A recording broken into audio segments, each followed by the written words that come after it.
Bienvenue dans le débat. La guerre au Moyen-Orient, 10e jour. Les frappes américano-israéliennes continuent en Iran. 2 dépôts pétroliers ont été touchés ce week-end à Téhéran, créant une épaisse fumée noire. Au Liban, l'armée israélienne a frappé une des banques du Hezbollah dans la banlieue sud de Beyrouth. Le Hezbollah a de son côté revendiqué des attaques sur le nord d'Israël. L'Iran poursuit ses frappes sur Israël et dans les pays du Golfe. Conséquence, le prix du pétrole explose. Le baril de Brent de la mer du Nord a grimpé à plus de $117 dans la matinée avant de redescendre un peu.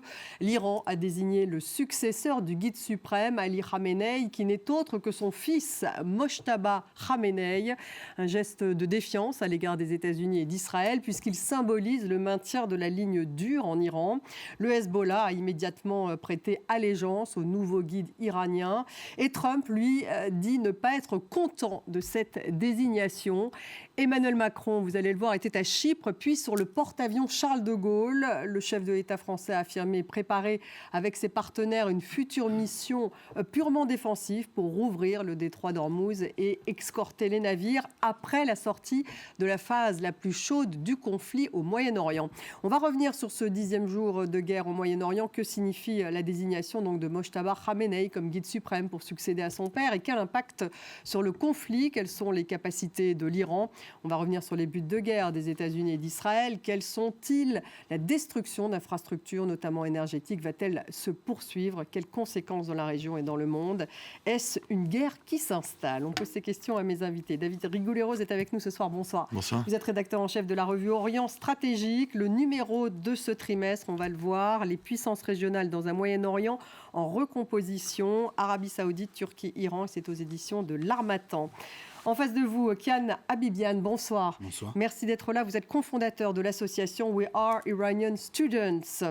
Nous avons ce soir Guillaume Lagan avec nous. Bonsoir. Vous êtes maître de conférence à Sciences Po, spécialiste des questions de défense et des relations internationales, auteur du livre Géopolitique de l'Europe, le crépuscule d'une puissance. Oui, on m'avait dit Proche-Orient, mais finalement j'ai pris Europe. C'est peut-être pas une bonne idée.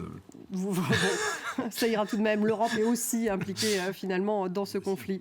Stéphanie Khoury, vous êtes avec nous ce soir. Bonsoir, en direct de Beyrouth, journaliste politique au quotidien libanais L'Orient le jour. Bienvenue à vous.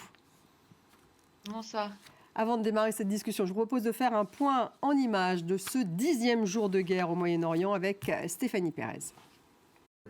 Une épaisse fumée noire sur le port de Bandar Abbas, dans le sud de l'Iran, point stratégique du commerce maritime de pétrole. De nouvelles frappes israélo-américaines sur le pays, alors que l'air est toujours irrespirable à Téhéran ce matin, après le bombardement de dépôts de carburant hier. Les habitants sont toujours invités à limiter leurs déplacements en raison des fumées toxiques. Les 2 dépôts qui ont été touchés il y a un peu plus de 36 heures sont toujours en feu. L'incendie n'a pas été maîtrisé et donc on voit des colonnes de fumée dans cette partie de la ville. Les autorités ont demandé à la population de ne pas sortir et de rester à la maison ou de porter un masque avec un filtre pour éviter de respirer les particules fines. Dans les stations-service de la capitale, de longues files d'attente. L'essence est rationnée à 5 litres par automobiliste, selon un témoignage recueilli sur place. La queue est très longue. Ça va d'ici jusqu'au bout de la rue. Bien sûr, j'ai un peu peur avec ces frappes sur les dépôts. Il y a plus de monde aux stations-service maintenant. La guerre devient-elle celle du pétrole ? Ce matin, l'Iran et son nouveau guide suprême ont riposté en ciblant ce complexe pétrolier au Bahreïn. L'Émirat publie ses photos des secours à l'œuvre alors que l'Iran a aussi frappé le Qatar et l'Arabie Saoudite ce matin. Les gardiens de la révolution brandissent la menace d'une flambée du prix du baril qui pourrait dépasser $200. Également frappé aujourd'hui, une nouvelle fois, Israël. Et une explosion au centre du pays qui a fait au moins 2 morts selon les médias nationaux et les témoins. J'ai vu un homme blessé au sol et tous les gens tout autour qui sortaient, criaient après le bombardement. Israël, dont le chef d'état-major a prévenu hier. Selon ses propres termes, la guerre va durer longtemps.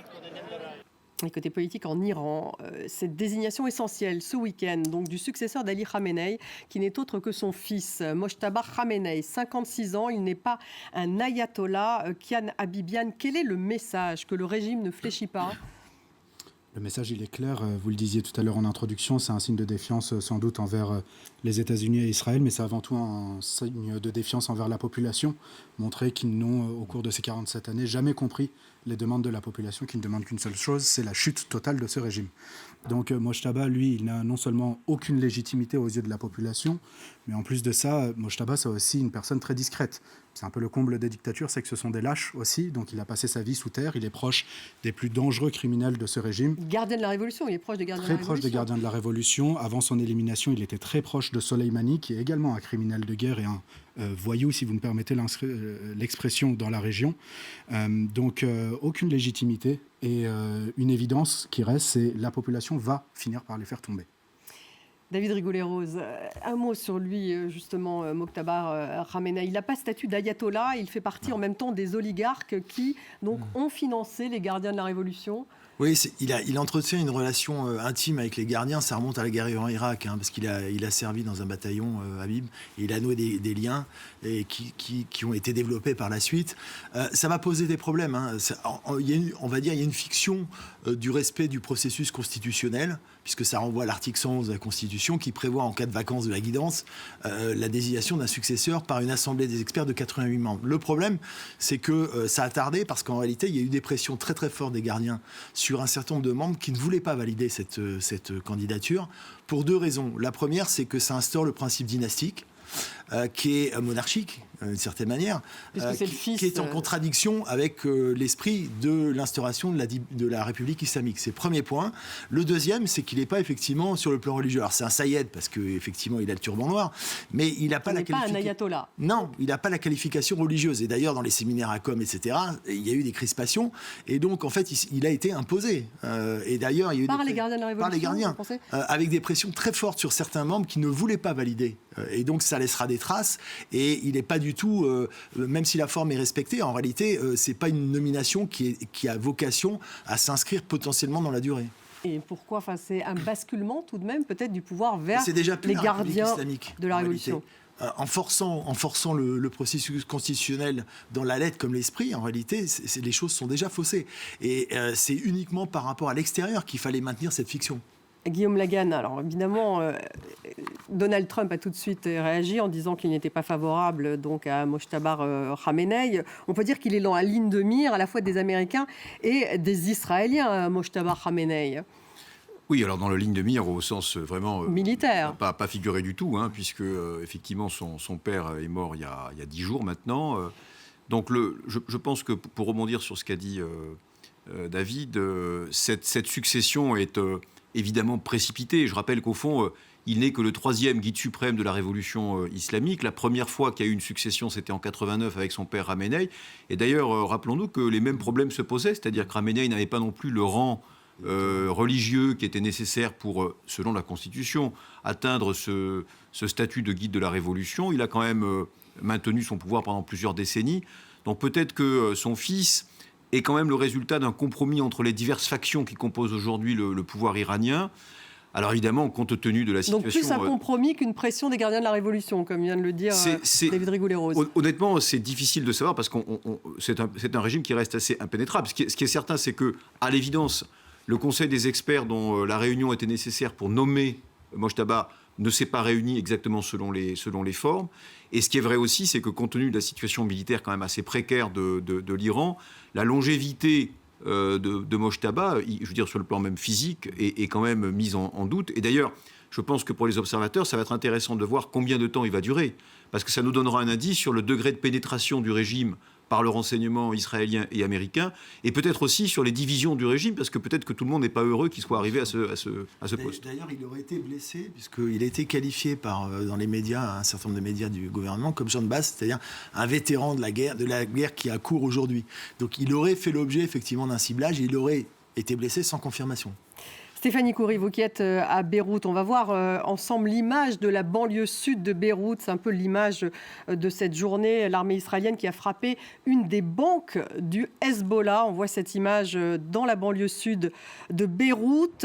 Ça n'est pas un hasard, j'imagine, d'avoir frappé la banque du Hezbollah au moment où le fils de Khamenei, ou Mojtaba Khamenei, a été nommé. Qu'en pensez-vous ? Non, c'est pas un hasard, c'est pas nouveau non plus. Lors de la dernière guerre en 2024, Israël avait aussi pris pour cible l'infrastructure financière du Parti de Dieu. Aujourd'hui, il y a eu une reprise de cette stratégie. À Beyrouth, c'est principalement, quasi exclusivement, des branches de Kafz el-Hassan, donc la branche financière du Parti de Dieu qui ont été visées. C'est cohérent avec ce qu'affirme les autorités israéliennes aujourd'hui, qui est non seulement de réduire considérablement, d'éliminer les capacités militaires du Hezbollah, mais aussi de l'empêcher à moyen et long terme de reconstruire ses capacités en coupant ses capacités de financement et donc en touchant à ses infrastructures financières. David Rigoleros, vous êtes d'accord? Est-ce que l'idée, c'était peut-être que Mojtaba Khamenei finance une partie du Hezbollah via ses moyens financiers, cette institution financière, puisque c'est une banque du Hezbollah qui a été touchée? Oui, c'est un outil financier, effectivement, mais c'est plus difficile aujourd'hui, hein, parce que d'abord, le lien est coupé, le lien cordon ombilical qui passait par Damas a été coupé. Pour le financement du Hezbollah, vous voulez dire, par l'Iran. L'armement, le financement. Alors, on dit que le Hezbollah aurait reçu $1 milliard ces derniers mois, mais alors qu'il en demandait plus, parce qu'il faut payer les miliciens, les familles, les blessés, etc. Mais c'est beaucoup plus difficile aujourd'hui pour le Hezbollah, qui a dû revoir à la baisse les rémunérations de ses employés, entre guillemets, enfin de ses miliciens. Donc la situation est quand même difficile. Elle est d'autant plus qu'il y a une pression maintenant qui vient de la frontière syrienne, puisque Ahmed El-Sharaa a mobilisé un certain nombre de le président par intérim syrien. Le président, et pour mettre la pression aussi sur le Hezbollah, en contrepoint de celle effectivement mise par l'armée israélienne. Mais le Hezbollah donc a prêté serment d'allégeance à l'égard de l'Iran. Il a tout de suite dit qu'il suivait donc le nouveau guide Mojtaba Khamenei. Est-ce que vous avez des nouvelles, Kian Habibian, sur place justement en Iran? On avait pu avoir quelques échanges très brefs. C'est très souvent des gens qui nous appellent directement, donc pas par Internet, vu qu'Internet est coupé depuis maintenant 10 jours dans le pays. C'est des gens qui décident de payer très cher le prix d'un appel très court de quelques secondes. Très souvent, l'appel se limite à 2 informations qui sont clés et qui, je pense, soulignent pas mal le courage de la population. Le premier, c'est « ne vous en faites pas pour nous, on va bien ». Et le deuxième, c'est « nous sommes prêts pour l'étape d'après ». On va écouter, on va regarder d'ailleurs ces images qui sont sur les réseaux sociaux, où on voit justement cette opposition finalement à Mojtaba Khamenei d'Iraniens. Et voilà, ces images. Il me semble que c'est à Téhéran, vous me confirmez. Et on entend à mort Mojtaba Khamenei, c'est ça qu'ils disent? Tout à fait. Alors il y avait même un slogan qui était connu avant sa nomination, si vous me le permettez, en persan, c'est Mojtaba Bemiji Jahbari Ronabini, c'est Mojtaba que tu meurs, que tu ne vois pas la guidance. Donc ça montre cette opposition qui existe avant même sa nomination, parce que les Iraniens ne sont pas stupides, c'est pas une surprise qu'il soit nommé, tout le monde savait qu'il était pressenti. Ça reste un homme qui, comme on le disait à l'instant, s'est toujours rapproché des gardiens de la Révolution, qui a un patrimoine immobilier monstrueux, même en dehors de l'Iran. À Londres, il a un patrimoine à $100 millions. On le laisse vivre à Londres. Donc on le laisse vivre comme ça, et c'est le cas pour beaucoup de dignitaires du régime. Donc il serait peut-être aussi temps, lorsqu'on parle de quel levier on peut utiliser contre ce régime, de sanctionner ce patrimoine qu'ils utilisent depuis 47 ans pour venir financer ces groupes, dont le Hezbollah. Guillaume Lagan, quelles sont les capacités militaires de l'Iran? Donc, ça fait 10 jours que la guerre a lieu. Notre correspondant disait qu'ils changeaient de tactique. Ils allaient utiliser maintenant des plus gros missiles, des missiles d'1 tonne, et les étaler. Mais j'imagine qu'ils vont continuer à utiliser les drones aussi.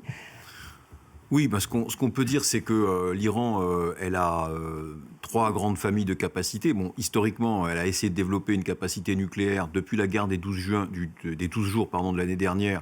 Ces capacités sont très affaiblies, même s'il y a la question, vous savez, des kilos d'uranium enrichi dont on ne connaît pas toujours la localisation. Ensuite, vous avez un deuxième groupe d'armes qui sont constituées par ces capacités conventionnelles. C'est quand même une armée importante, l'armée iranienne. Bon, là, je pense que les frappes israélo-américaines ont beaucoup affaibli cet aspect-là. Par exemple, il y a plusieurs dizaines de bâtiments, de navires qui ont été détruits, notamment le bâtiment apparemment le plus moderne de la marine iranienne qui a sombré au large du Sri Lanka.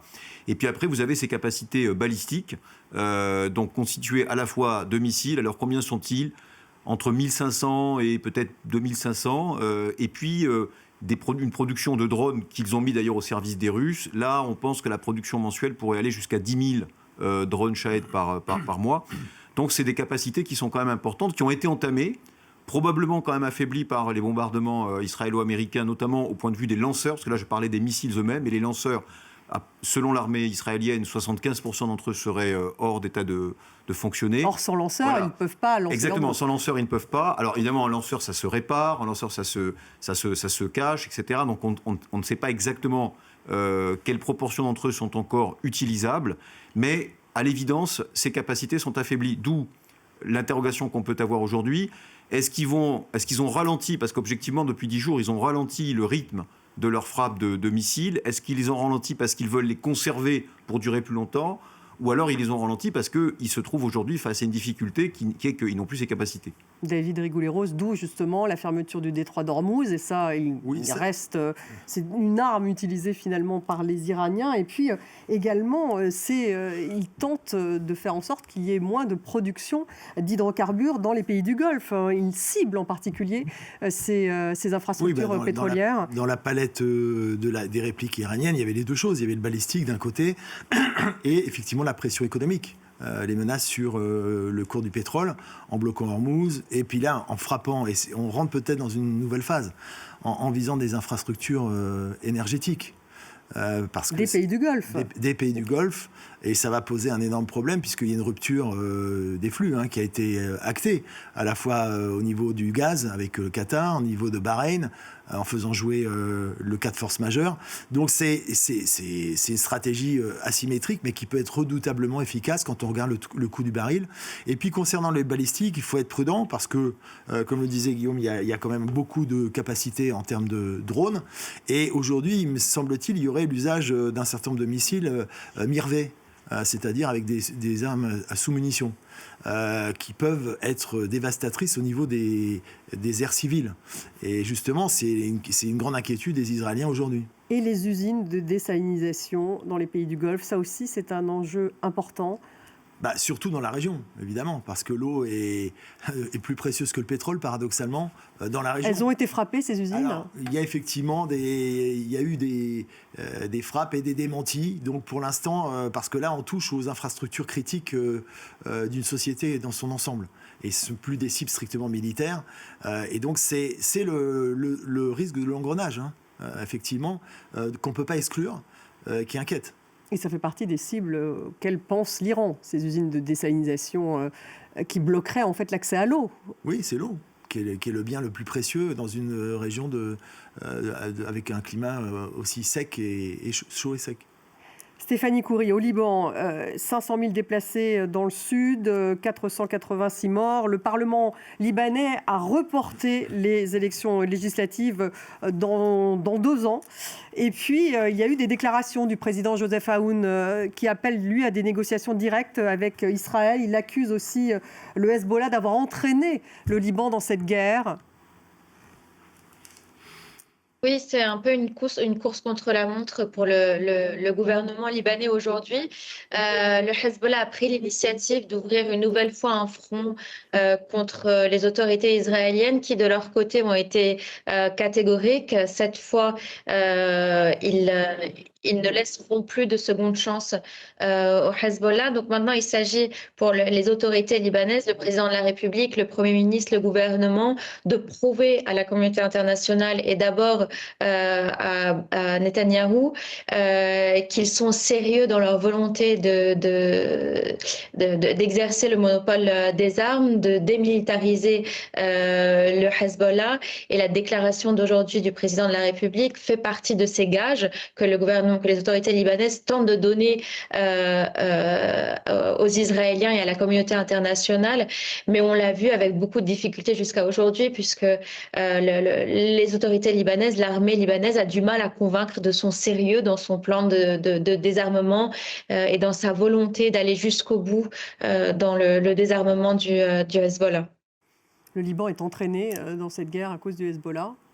Oui, d'ailleurs, il y avait l'Orient le Jour avait fait sa une sur le suicide justement à cause du Hezbollah du pays. Donc il y a ce qui est probablement est en train de changer au Liban. On perçoit de plus en plus ça, c'est qu'il y a une érosion de la tolérance par rapport justement à cette stratégie du Hezbollah. Qui avait eu cours pendant un certain nombre d'années. Aujourd'hui, les Libanais n'en peuvent plus. Ils considèrent qu'ils sont pris en otage, que la souveraineté libanaise est de facto prise en otage. Et probablement, chose assez nouvelle, c'est aussi dans la communauté chiite que les doutes commencent à prendre forme, parce que, compte tenu des conséquences et de l'impasse que ça constitue. Kiana Bibiane, lorsque vous entendez que le président libanais demande des négociations avec Israël, vous voudriez qu'elle aille jusqu'au bout, cette guerre, jusqu'à un régime change ? Alors le régime change, il ne viendra pas par les bombes, ça on le sait. On n'a jamais eu au cours de l'histoire un exemple qui nous montrait que justement après un bombardement, d'un seul coup, on a une démocratie. La dernière étape, elle est aux mains de la société civile. Et c'est dans ce cadre-là qu'il faut absolument... Mais est-ce qu'elle est favorisée par les bombes venues justement... Alors, évidemment qu'ils sont affaiblis, malgré tout, il reste quand même la force de répression du régime en interne. Ce régime, quand bien même il aurait deux camps, réformateurs, conservateurs, ce n'est qu'une seule et même entité. Pendant que... par certaines déclarations, notamment Pezeshkian, qui présentait ses excuses aux pays du Golfe Persique. En même temps, dans la télévision nationale, il menace la totalité de la population. Pour reprendre les mots utilisés par le régime, ils avaient déclaré que chaque personne opposée au discours de la République islamique a sous ses pieds Tel Aviv et dans sa tête Netanyahou, et qu'il donnait donc l'ordre de tirer pour tuer. On a depuis hier également une autre inquiétude, c'est concernant l'équipe féminine de football iranienne qui était en déplacement en Australie, qui avait refusé de chanter l'hymne national et qui a été menacée encore une fois par le régime, à un tel point qu'elles ont dû faire un signe d'aide, ce fameux signe qui est utilisé à de nombreuses reprises pour signaler un danger. Donc il y a une pression qui est en train d'être mise pour leur offrir un asile. Et l'Australie pourrait peut-être offrir l'asile à certaines d'entre elles. Les États-Unis ont ils l'ont offert également à 5 personnes. Alors nous, l'inquiétude, c'est bien sûr, c'est une équipe qui est très large, c'est l'inquiétude pour le reste de leur famille, parce que le danger, ce n'est pas que pour elles, c'est pour la totalité de leur famille qui se retrouve bloquée et prise en otage en Iran.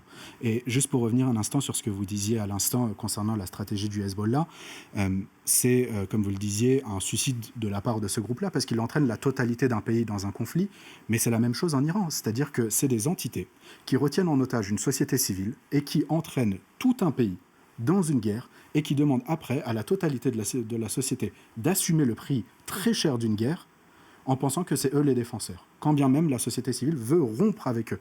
Et on le voit au vu des déclarations, qu'elles soient au Liban, en Iran, voire même d'autres pays. Alors, quels sont les objectifs de Donald Trump ? On continue évidemment à essayer de savoir exactement ce que le président américain a en tête. Il a fait une déclaration ce week-end. On l'écoute. Dans quelles circonstances enverriez-vous des troupes au sol en Iran ? Je ne pense pas que ce soit une question appropriée et je ne vais pas y répondre. Est-ce qu'il pourrait y avoir un envoi de troupes ? Peut-être, et pour de très bonnes raisons. Il faudrait de très bonnes raisons. Et je dirais que même si nous le faisions, les Iraniens seraient tellement décimés qu'ils ne pourraient plus combattre sur le terrain. N'avez-vous pas besoin de troupes au sol pour sécuriser l'uranium enrichi sur les sites nucléaires ? À un moment donné, peut-être que nous le ferons, ce serait une très bonne chose, mais pour l'instant, nous sommes juste en train de les décimer. Nous n'en sommes pas là, pas encore. Mais c'est quelque chose qu'on pourrait faire plus tard. On ne le fera pas maintenant, mais peut-être qu'on le fera plus tard. Guillaume Lagan, il pourrait aller, les Américains, jusqu'à effectivement Donald Trump, déployer des troupes au sol en Iran, alors peut-être un peu après le conflit, ou même pendant le conflit, ce n'était pas très clair. Non, alors le fait que ce soit pas très clair, c'est un peu normal, puisqu'ils sont en guerre, donc ils ne vont pas non plus exposer leur stratégie de manière très transparente, si vous voulez, parce que ça. Mais Trump avait dit jamais qu'il enverrait des troupes. Oui, il n'avait dit jamais. Maintenant, il dit peut-être. Il dit au cas par cas. Alors, ça fait partie. Vous savez, Donald Trump, de manière générale, c'est pas seulement sur l'Iran. Il a mis son action sous le signe de l'imprévisibilité, et de fait, il est imprévisible. De manière générale, je rappelle que quand même le fait qu'il déclenche une guerre contre l'Iran, ça a surpris honnêtement beaucoup d'observateurs qui considéraient qu'il était issu du courant isolationniste, critique des interventions à l'étranger des États-Unis, etc. Donc là, en même temps, il avait dépêché 2 armadas, donc on commençait absolument. à dire mais disons que dans son discours, et je dirais plus largement dans son idéologie, dans celle en particulier de sa base MAGA, d'ailleurs, vous savez, à Washington aujourd'hui, on le sait, il y a une espèce de rivalité sourde entre le clan néoconservateur et le clan isolationniste, et c'est clairement les néoconservateurs qui ont pris le pas sur ceux qui, par exemple, comme M. Vance, sont plutôt dans le courant isolationniste. Maintenant, ce que je voudrais dire sur l'intervention au sol, c'est que, d'abord, ça fait sens sur un plan stratégique, parce que quand vous voulez réellement changer un régime, la seule manière de le faire, c'est quand même d'avoir des soldats qui sont au sol et qui vont pouvoir s'assurer de la maîtrise du territoire. C'est comme ça qu'on a procédé en Afghanistan, c'est comme ça qu'on a procédé en Irak. Et donc, pour les résultats qu'on connaît. Comment ? Pour les résultats qu'on connaît. Après, les résultats, bon, alors en Afghanistan, c'est vrai que le régime change.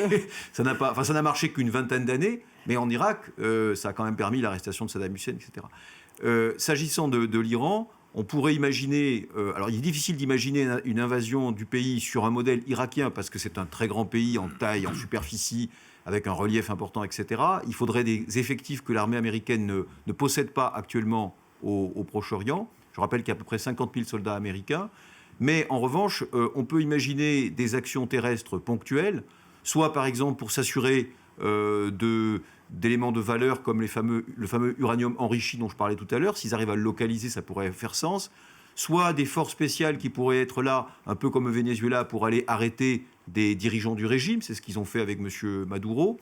Soit enfin pour s'assurer de parties stratégiques du territoire iranien. Par exemple, ces dernières heures, on a beaucoup parlé, vous savez, de la petite île de Karg, qui est dans le golfe Persique, qui est le point central, le point nodal de l'exportation du pétrole iranien.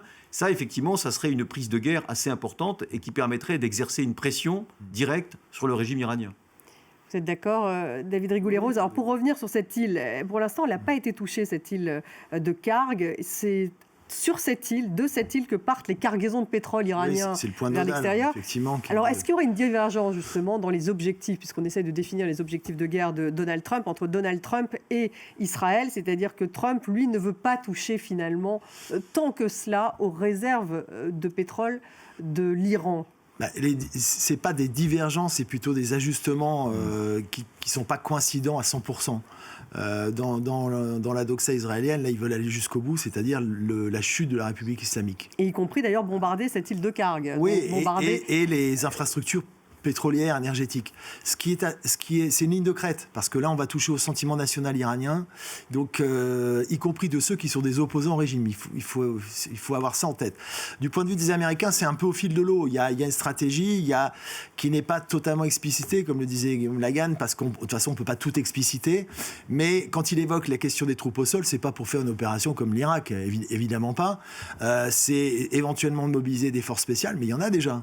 Au Kurdistan, il y a la 101e Airborne qui est prépositionnée, avec la force Delta, qui est probablement ailleurs aussi, autour des frontières. Et puis, il y a l'idée, il l'a dit là ces dernières 24 heures, et il faut écouter parce que c'est probablement un élément dirimant par rapport à l'obscur, on va dire, au brouillard de la guerre. Il y a la fameuse question des 440 kilos à 60%, et il se trouve que l'uranium enrichi. De l'uranium enrichi, on ne sait pas où il est. Et il y a une déclaration qui vient d'être faite par Raphaël Grossi, le directeur de l'Agence internationale de l'énergie atomique, qui dit que ça aurait été divisé en deux parties. Une partie serait toujours à Ispahan, l'autre serait peut-être à Natanz. Et c'est un sujet central, parce que pendant les négociations, il y a eu... Steve Witkoff a fait état d'une conversation avec justement Arakchi, le ministre des Affaires étrangères, qui lui aurait dit « De toute façon, vous ne pouvez rien faire contre nous maintenant, on est en capacité de fabriquer 11 bombes. » Je cite. Alors, c'est un verbatim qu'on ne peut pas valider de manière avec certitude, mais ça indique qu'effectivement, il y a un vrai problème avec ce stock. Et l'AIEA n'a de cesse de dire qu'il faut absolument le localiser et savoir ce que c'est devenu. Comment analyse-t-on les objectifs des États-Unis, Stéphanie Khoury, quand on est à Beyrouth ? Je pense que la différence principale entre la guerre en Iran et la guerre au Liban est qu'il y a effectivement, ça a été mentionné, des différences ou des nuances dans les objectifs de guerre israéliens et américains dans le cas de l'Iran. Au Liban, c'est beaucoup plus clair et beaucoup moins ambigu. Les Israéliens ont absolument carte blanche au Liban. Il y a plus grand monde et plus grand chose pour mettre des limites au but de guerre israélien au Liban. Les Américains, contrairement à la précédente guerre qui essayait encore de réfréner un peu l'hubris israélien, cette fois-ci sont occupés en Iran et on le voit bien, les lignes rouges israéliennes au Liban sont en train d'être franchies. Alors les Israéliens sont toujours la grande guerre, le principal souci du moment, c'est l'Iran. Le Liban reste la petite guerre en attendant que tout le monde en ait fini avec la guerre d'Iran. Mais je pense que sur le plan des objectifs de guerre, il y a beaucoup moins de flou et d'ambiguïté en ce qui concerne le Liban. Les objectifs de guerre israéliens, la mise en place d'une zone tampon au sud, le désarmement total et la stratégie maximaliste des Israéliens ne sont pas réfrénés au Liban comme c'est le cas en Iran. Et en Iran, justement, Kian Habibian, vous voyez une différence de stratégie entre Israël et les États-Unis ? Dans quel sens ? Dans le sens, un qui voudrait plus au regime change, probablement Israël, et puis les États-Unis, où on ne sait pas si c'est vraiment détruire toutes les armes, y compris nucléaires, de l'Iran, ou au contraire aller jusqu'au changement de régime. Côté américain, les déclarations, elles sont assez changeantes. Premier jour, Donald Trump disait que la troisième étape de son intervention, c'était aux mains de la société civile.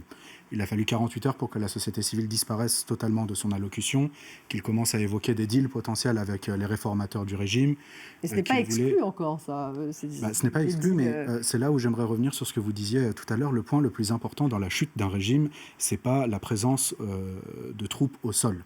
Le plus important, c'est la société civile, parce que c'est bien elle qui décide d'apporter la légitimité à un gouvernement, mais également de décider si ce gouvernement doit rester ou non. Mais pour ça, il faut que le régime ait chuté. C'est la population qui s'occupe de faire chuter un régime. Donc c'est justement pour ça que nous, des échanges qu'on a eus avec la population iranienne, ils se disent prêts pour cette étape. Beaucoup sont restés sur place, à Téhéran, dans les grandes villes, parce qu'ils savent que cette fenêtre va s'ouvrir et qu'ils vont pouvoir, et en tout cas, c'est même pas qu'ils vont pouvoir, ils ne vont même pas attendre que qui que ce soit leur donne l'ordre. Là, ils attendent justement la fin des bombardements, du coup, ils attendent parce qu'on ne les voit pas dans les rues, j'imagine. Évidemment. En fait, lorsque les Iraniens sont sortis le premier jour, de manière spontanée pour célébrer la mort de Khamenei, il y a plusieurs jeunes qui ont été tués par des balles du régime. Depuis, le régime les menace constamment matin, midi et soir. À la télé d'État, ce que dit le régime, c'est « nous sommes en train de gagner la guerre, nous sommes en train de donner une leçon historique aux États-Unis ». Donc, c'est clairement la rhétorique qu'on avait par exemple en Irak au moment de l'intervention, c'est le symbole d'un régime qui est en train de s'effondrer. La population, elle est très au fait de ce qui se passe dans le monde. Ça fait très longtemps qu'ils sont prêts à ce changement, donc ils vont forcément retourner dans la rue. Il y aura une organisation d'une opposition, enfin on va rentrer L'opposition, elle existe. L'opposition, elle existe. En fait, cette opposition... prison, c'est ça que vous voulez dire? Alors, il y a deux types d'opposition. Il y a déjà l'opposition qui est à l'extérieur. Il y a, par le biais d'études, des noms qui reviennent très souvent, celui de Reza Pahlavi, mais pas que. Il y a d'autres gens qui représentent peut-être 2-3% des voix. L'important, c'est d'engager le dialogue. On ne peut pas dire constamment aux Iraniens, vous n'avez pas d'opposition ou vous n'avez pas d'option à l'intérieur sans engager le dialogue avec qui que ce soit. Ça, c'est la première partie. La deuxième, c'est justement que la communauté internationale s'assure que ces gens qui sont en prison aujourd'hui puissent sortir demain et puissent, dans un cadre démocratique, exprimer leur voix. On ne peut pas constamment dire aux Iraniens, ça n'existe pas, du coup, dans le doute, on ne fait rien. Ce statut et cette position de commentateur et d'observateur, ça va 2 minutes. Ça fait longtemps que la population iranienne attend de l'aide de la communauté internationale. Guillaume Lagarenne. Non, je voulais juste rebondir pour dire que, évidemment, je suis d'accord avec vous dans le sens où la meilleure libération possible pour un pays qui vit sous un régime oppressif comme l'Iran, c'est évidemment quand la population se saisit du pouvoir et loin de moi l'idée que la liberté doit être imposée par l'occupation. Je disais simplement que dans les précédentes opérations, on avait observé un peu la conjonction des deux. C'est-à-dire il y avait cette composante terrestre qui était venue ensuite hâter la chute d'un régime politique. Et vous avez raison...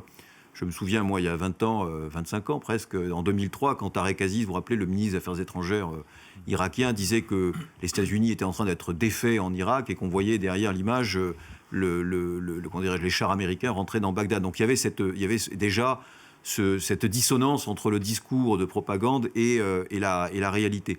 Maintenant, sans vouloir pointer du doigt les difficultés, il faut quand même reconnaître que l'opposition iranienne, pour l'instant, ne se manifeste pas de manière très concrète. Elle existe parce qu'il y a des guérillas régionales. On pense aux Kurdes, dont on a parlé récemment, aux Baloutches. Il y a effectivement, vous avez raison, le mouvement monarchiste, il y a les Moudjahidines du peuple. Elle apparaît quand même un peu divisée. Il y a des opposants en prison. Il y a des opposants en prison, il y a des manifestants qui ont été tués au début de l'année par milliers. Elle apparaît divisée. Maintenant, je dirais, pour moi, c'est pas non plus complètement... il est évident que dans une société de 90 millions d'habitants, toutes les opinions ne sont pas convergentes. Donc, qu'elle soit divisée, c'est par nature, si vous voulez, qu'une société civile l'est. La question, c'est saura-t-elle trouver une forme d'unité pour s'afficher face au régime lorsque celui-ci arrivera finalement dans ces derniers jours. Un mot sur la France. Emmanuel Macron qui était donc sur le Charles de Gaulle il y a quelques instants. Le président français, juste avant d'ailleurs, était à Chypre pour justement bien marquer la solidarité de la France. On l'écoute. Et nous sommes en train de mettre en place, et nous l'avons évoqué à l'instant aussi, une mission purement défensive, purement d'accompagnement, qui doit se préparer avec des États européens et non européens et qui a vocation à permettre, dès que cela sera possible, après la sortie de la phase la plus chaude du conflit, qui permettra l'escorte de porte-conteneurs et de tankers pour réouvrir progressivement le détroit d'Ormuz, ce qui est essentiel au commerce international, mais également à la circulation du gaz et du pétrole qui doivent pouvoir sortir à nouveau de cette région.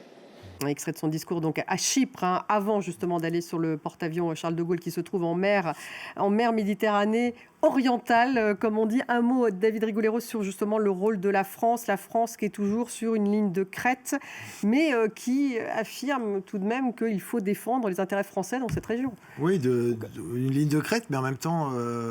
une posture de plus en plus claire, c'est-à-dire que dans le discours du chef de l'exécutif, il y a l'idée que Chypre, c'est l'Union européenne. Et donc, clairement, il y a eu une agression contre une partie de l'Union européenne et que ça justifie une mesure, effectivement, en réponse. D'où la mobilisation, effectivement, du Charles de Gaulle. Pas seulement, des frégates aussi. Avec l'idée... en toile de fond, évidemment, de pouvoir sécuriser le trafic maritime au niveau de la région du Golfe. Et là, c'est un défi. Quand il fait allusion au détroit d'Ormuz, ça ne serait pas tout de suite. Mais enfin, l'idée, c'est d'essayer de le sécuriser, ce détroit d'Ormuz. Oui, parce que tout le monde est conscient que l'hypothèque sur le détroit d'Ormuz, ça alimente évidemment la crise énergétique, la hausse du baril et les conséquences qui vont avec. Mais c'est un défi, parce que, et les Américains en sont conscients d'ailleurs, parce que c'est très très difficile de pouvoir sécuriser à partir du moment où en face vous avez, comme Guillaume le rappelait tout à l'heure, une capacité balistique très proche depuis l'Iran, parce qu'il y a c'est en centaines de kilomètres, de perturber le trafic, de viser et d'ailleurs tous les bateaux sont à l'arrêt pour l'instant. Et encore, il n'y a pas eu de minage comme dans les années 80. C'est-à-dire, en fait, on pourrait miner, il pourrait aussi miner c'est ce qui était passé lors de la guerre en Irak les dernières années. Il y avait de minage et déminer, c'est long. C'est long, ça se fait, mais c'est long. Et donc, on voit bien qu'on s'inscrit en fait dans la durée. Et c'est cette temporalité qui est le vrai problème aujourd'hui en termes... Qui montre cette clarification du président français, peut-être, oui, cette temporalité. Mais la maîtrise des événements s'avère quand même compliquée. Vous êtes d'accord, Guillaume Laganne, sur justement la stratégie française ? Oui, je suis tout à fait d'accord. La France, en fait, se place un peu comme les autres Européens, d'ailleurs, un peu en seconde ligne, c'est-à-dire que justement, est-ce qu'elle n'est pas différente de l'Espagne, ça c'est évident, mais même des autres partenaires européens? Elle est un peu plus en avant. Oui, alors ça c'est quand même aussi la nature, si vous voulez, de la puissance française qui a toujours, comment dirais-je, qui n'a jamais hésité à utiliser l'outil militaire quand c'était nécessaire, y compris au profit du reste de l'Europe. Mais ça doit être défensif, il l'a vraiment répété. Alors voilà, la ligne, c'est ce que je disais, c'est une deuxième ligne, c'est-à-dire la France écarte l'idée de participer à une action offensive contre l'Iran, donc de participer en gros à l'attaque israélo-américaine, mais en même temps, elle met en avant les accords de défense qu'elle a avec des États du Golfe, le fait qu'elle a sur place des militaires qui peuvent être attaqués, le fait qu'elle a des intérêts, et parmi ces intérêts, il y a ses ressortissants, mais il y a aussi les intérêts économiques. Donc là, évidemment, c'est la liberté de navigation qui est menacée par l'Iran, et puis aussi la sécurité du territoire européen, puisque quand même la nouvelle importante, c'est que non seulement Chypre a été attaquée, mais à l'évidence, elle a été attaquée depuis le Liban. Donc, en fait, on voit pour la première fois le territoire européen, article 42.7, vous savez, c'est cet article qui protège la sécurité des Européens dans le traité européen. On voit pour la première fois la sécurité des Européens menacée directement par le conflit. Et donc, la France manifeste aussi là une forme de solidarité européenne. Elle est un peu Intéressant, seule d'ailleurs. finalement, Comment ? justement. Elle est un peu seule, la France, là. Écoutez, non, puisque nous avons, je crois, autour de nous des navires espagnols, italiens, grecs. Donc, en fait, ce sont les nations de la Méditerranée qui, très légitimement, déploient plus facilement que les autres, évidemment, des capacités navales. Donc, j'ai plutôt l'impression que Alors, sur le plan militaire, il y a une forme de solidarité européenne, même si vous l'avez dit tout à l'heure. Sur le plan diplomatique, moi, ce qui m'a frappé quand même dans les réactions face à la crise, c'était la division des Européens, qui était la même en 2003. Rappelez-vous, en 2003, la France, l'Allemagne étaient contre la guerre en Irak, l'Italie, l'Espagne, la Pologne étaient pour. Aujourd'hui, on a eu un petit peu le même type de divergence avec une position très critique de l'Espagne et au contraire une position très accommodante vis-à-vis des Américains, exprimée par le chancelier Merz, l'Allemagne. Un dernier mot, Stéphanie Khoury, un mot de conclusion. Est-ce qu'on attend de la France quelque chose de fort au Liban ? C'est sûr, en tout cas, que les interventions d'Emmanuel Macron sont entendues par les Libanais. On apprécie sa présence, les mots qu'il a pour les prises de position qu'il a pour les Libanais. Maintenant, ça fait depuis 2020 que les Libanais se tournent vers la France, vers Emmanuel Macron, en attendant un changement avec de l'espoir. Donc, on attend un peu plus que des mots. Il y a aussi le sentiment d'une lassitude et d'une déception. On regarde de près ce qui se passe à Paris et en même temps, on n'attend plus grand-chose. Merci Stéphanie Khoury d'avoir été avec nous en direct de Beyrouth. David Rigoulet-Rose, merci beaucoup. Kiana Bibiane, merci Guillaume Lagan d'avoir participé à cette émission. Merci de votre fidélité. Vous retrouvez l'émission sur les réseaux sociaux, sur YouTube et je vous dis à demain.